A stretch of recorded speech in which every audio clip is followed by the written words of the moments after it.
Today, I wanted to speak to how a 3-pound organ that we all have, if you're living and breathing, and how it can literally change our lives. And what am I talking about? Some of you may actually have already guessed. So there's this organ called the brain that sits between your ears that literally just weighs 3 pounds.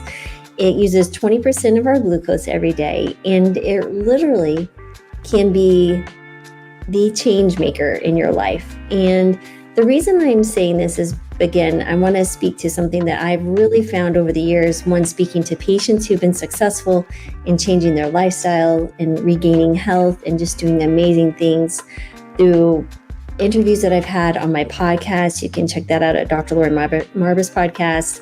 And I have 7 years of interviews. Really fun to do. It's a kind of almost a selfish endeavor because I get to meet so many amazing people. But really I wanted to reflect on how changing your thoughts can change your life. And I think that, some people take that as, that's simple. It's just, being positive, yada, yada. It doesn't, but when life gets really hard, you can't, just deal with it. Sometimes you're just the victim. No, actually, I'm going to disagree. And some of you may disagree with me, and that's okay too. We're all in here in this life and our journey to have our own thoughts and feelings and beliefs. But I will say how it's changed my own life, and this has literally radically changed others. So first of all, when we think about our thoughts, many of us think that that's like the reality, right? That this reality of whatever we're thinking, the words or the discussion that we're having with ourselves is finite. That's the truth. It's the absolute. Whatever we're feeling must be the way it is. But I would argue that it isn't. So if I, for example, am sitting here and I'm thinking to myself, I'm a pink elephant. I'm a pink elephant. I am a pink elephant. Guess what? I am not a pink elephant. I am a human being. And I know it's a silly way of explaining this, but I just really wanted to speak to understands that thoughts can build a negative reality or they can build a positive reality, because our reality really is our perception, right? So you've probably heard the term that you change how you see things and things will change. 100%. It's kind of like, again, the old saying, the glass is either half empty or half full. And there's so much power in those statements. It seems so simple yet profound. But just understand that if we start thinking about things a little bit differently, instead of the failure as a setback or a disappointment, maybe we look at the failure as data and something to learn from. If we look at a challenge in life or a loss, instead of looking at it as where we failed and we're no good and, thinking poorly upon ourselves or others or judging the circumstances, why don't we step back and say, invite the discomfort and the struggle as an opportunity to learn and grow, right? So if you see the failure as a growth opportunity, then you almost welcome it, right? Because that means that you're going to be able to get to your next destination a little bit faster.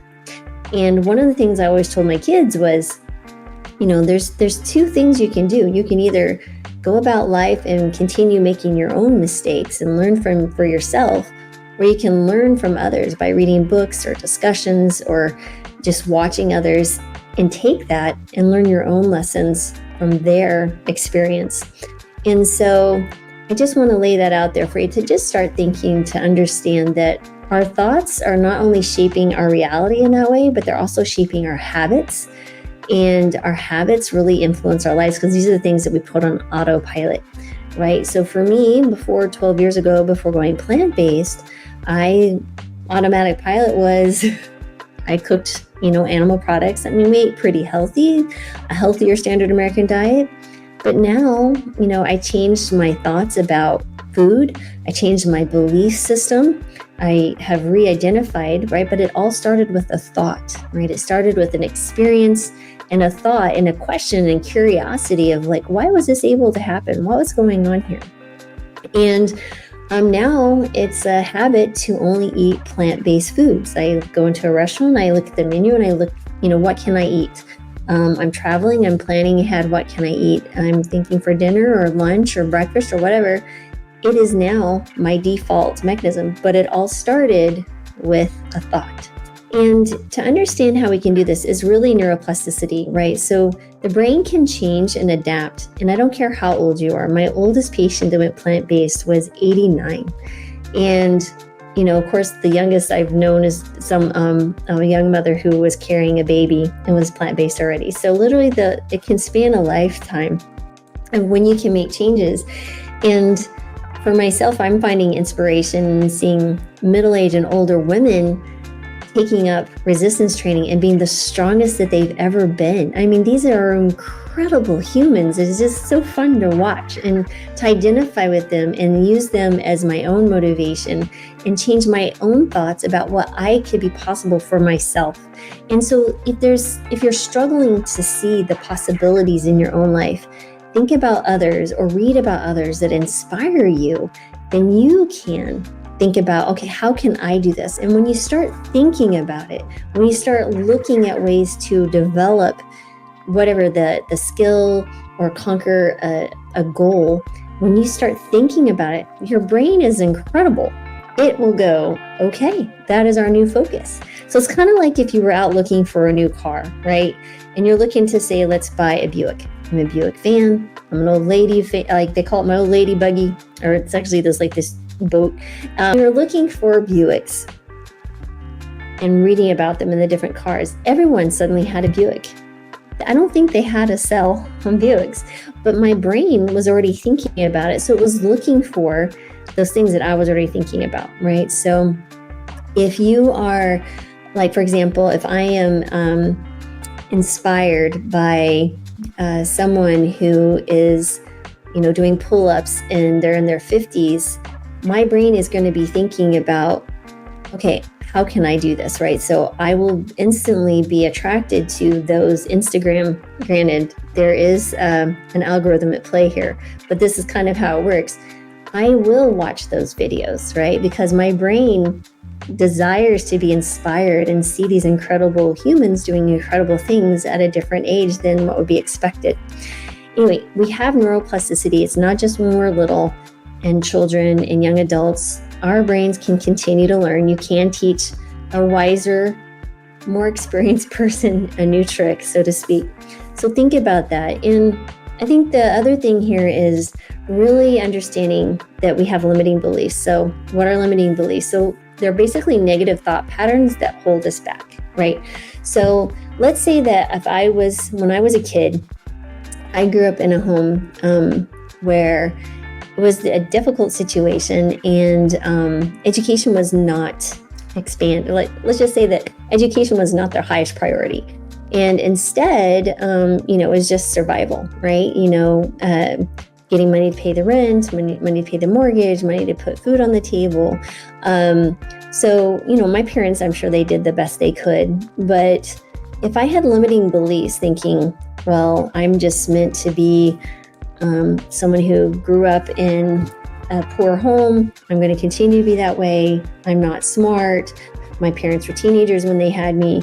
If I continue to have that belief, I wouldn't be here. I wouldn't have changed my own trajectory in my own life. But I will say that, I had adults in my life that spoke into my life and spoke that I could have a different life. And so you can also be that person, but you can also bring people into your life to help you change, see differently. But these limiting beliefs are so, so powerful because we hold ourselves in our past where maybe we think ourselves as victims and then we think that we're continued, we are the victim. If we identify with this story, well, your brain's going to keep working to make sure you do. So if you feel like you can't achieve something, well, you're not, right? You have to believe that you can, or at least start the belief system that you can.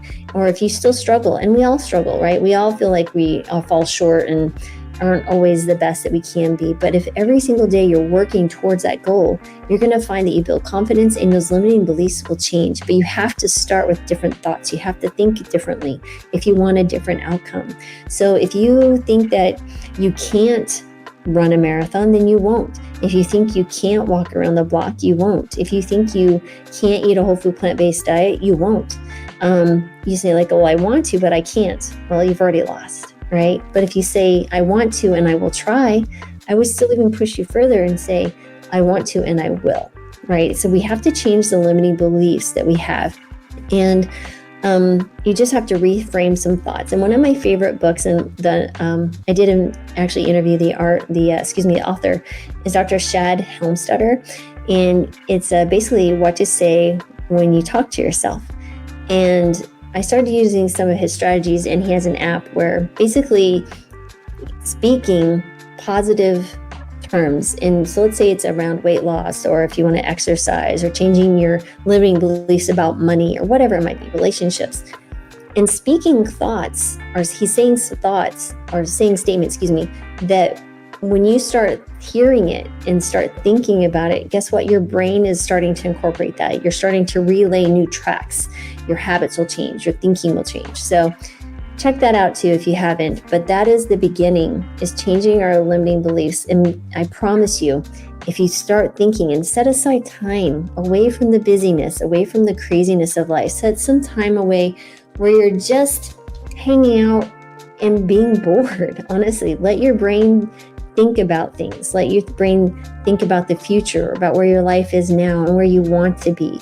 We're so busy these days and so exhausted by the end of the day.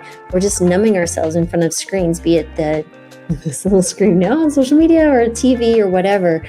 But just give yourself an opportunity to just kind of reevaluate where you want to be in your life. And it's never too late, never. But anyway, changing your limiting beliefs. And then one of my favorite things is talking about is cultivating a growth mindset. And I know some of you may have read Dr. Carol Dweck's work. Incredible. So how do you even do this, right? I think when I read that book, I thought it was such an amazing book. And one story that struck me the most was they were doing these studies, right? So with fourth graders, and there were two groups. There was a control group and a cohort where they did an intervention. And the control group, they were taught some study skills and given, the basics on how to do homework and study and, show up to class on time. And, just the basic stuff that all kids should get. The intervention group got the same thing. They were taught how to study. They were taught how, all the things that the control group would be. I don't remember the exact specifics, so forgive me on what the basic instructions were. But the other group, the intervention group, was how to have a growth mindset. And Carol Dweck mentioned in her book that a fourth grader came up to them as they were explaining this and speaking about having a change in their limiting beliefs or growing in their mind and, expanding the mind and the possibilities. A fourth grader came up to them and said, "You mean I don't have to be stupid anymore?" And I didn't even know this child, and it brought tears to my eyes just to think that a child goes through life thinking that they've been called stupid, or they think they are stupid and that they will be stupid for the rest of their life. Intelligence is not fixed, folks. Intelligence can grow, right? Sure, there may be opportunities, there may be some struggles, some learning disabilities, there might be some hindrances, but if you have the opportunity to help someone grow in any way, or even just speak life to them, understand that you could literally change a child's life. And you don't know, that kid might turn into the next president of the United States or a brain surgeon, who knows?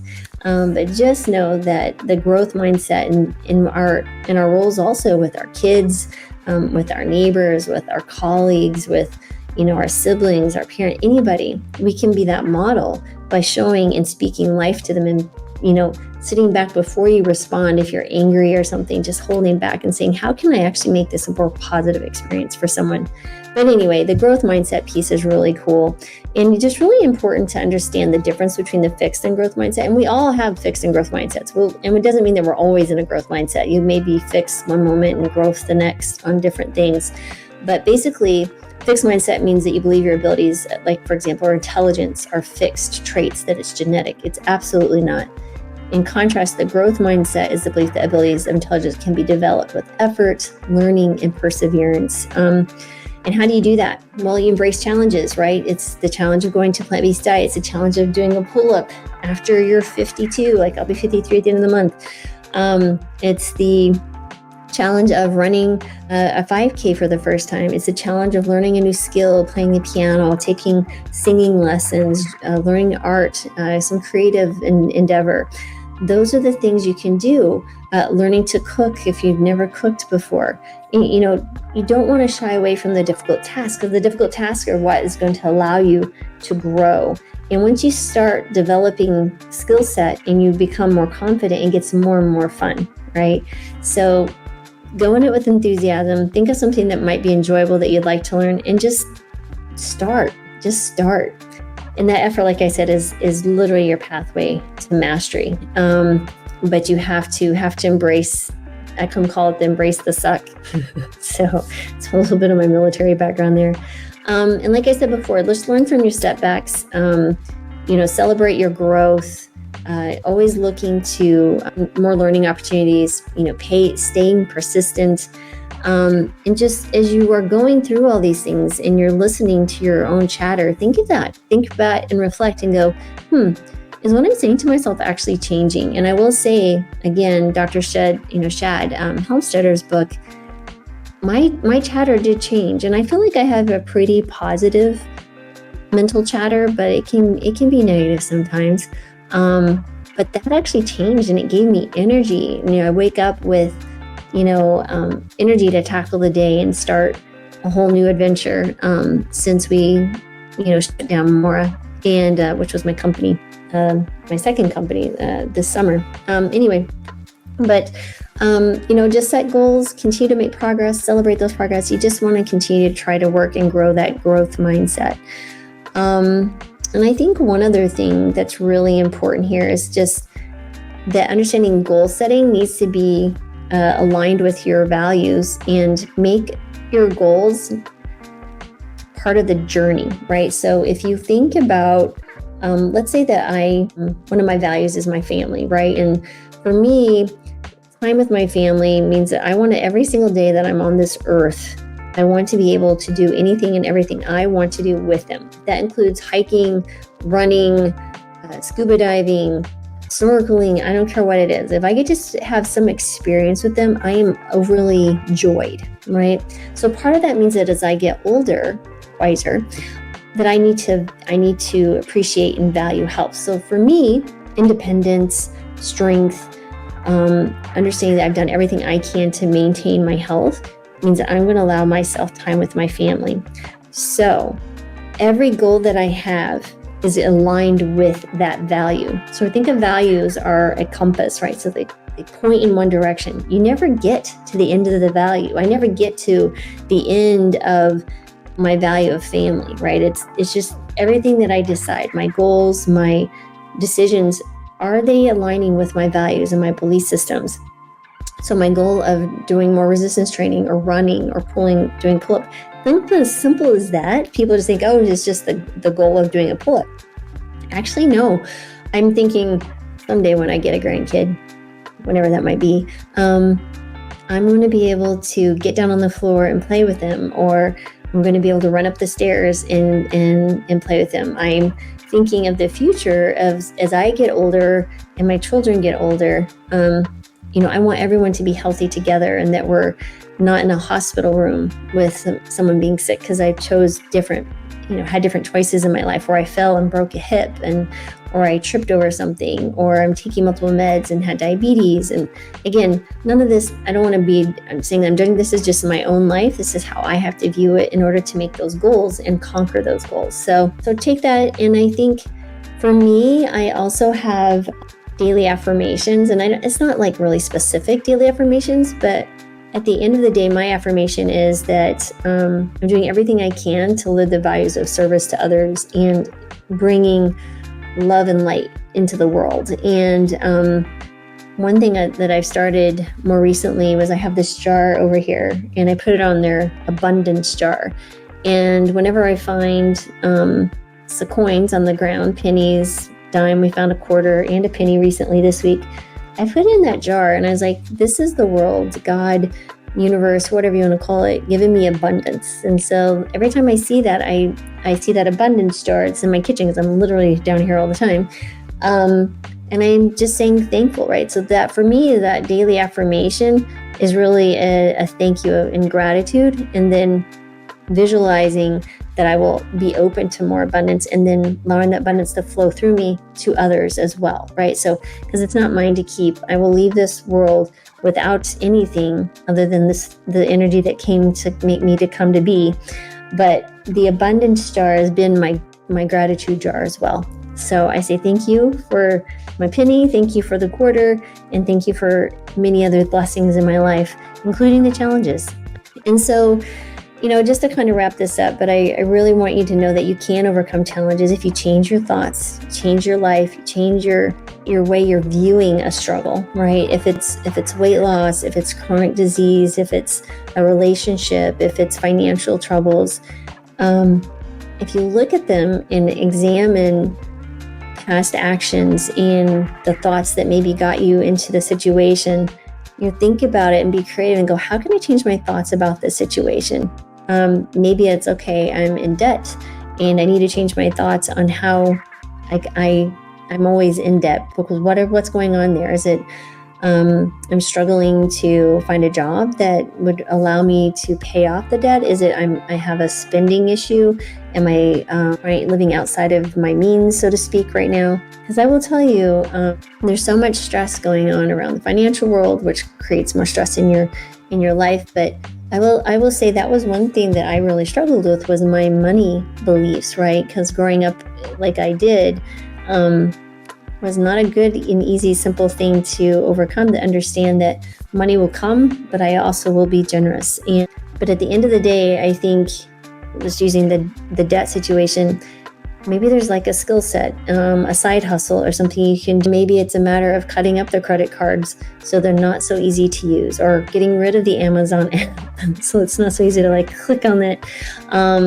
But again, I think there's people and resources that provide support. So let's say that it's struggling with overeating, with stress. Maybe it's a matter of getting, a support group of, people like, for example, on your plant-based journey, we have our amazing free Facebook group, and Dr. Lori Marbus, just a free Facebook group. There's I think almost 1,000 people in there now. And really helping each other, just asking questions, listening to podcasts of other people who overcome whatever the challenges that you're seeking to overcome. Because it's like I said, if you start seeking answers, they will come. That's just the way this works.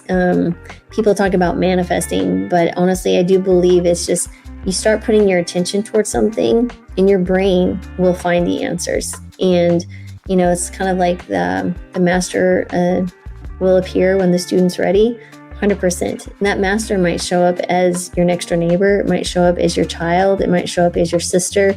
It might show up as a doctor on a social media post. So lots of ways to look at this, and I feel like I'm a bit rambling there, but I just want you to know, at the end of the day, your thoughts can change your reality.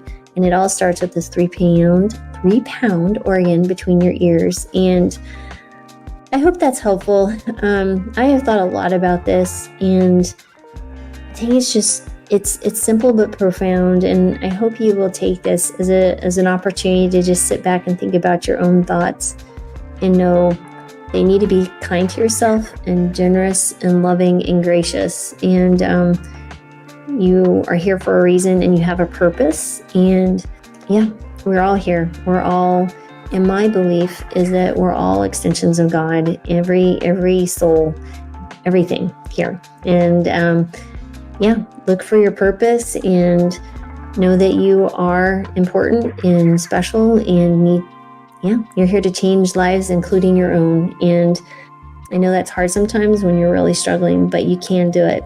And I believe in you.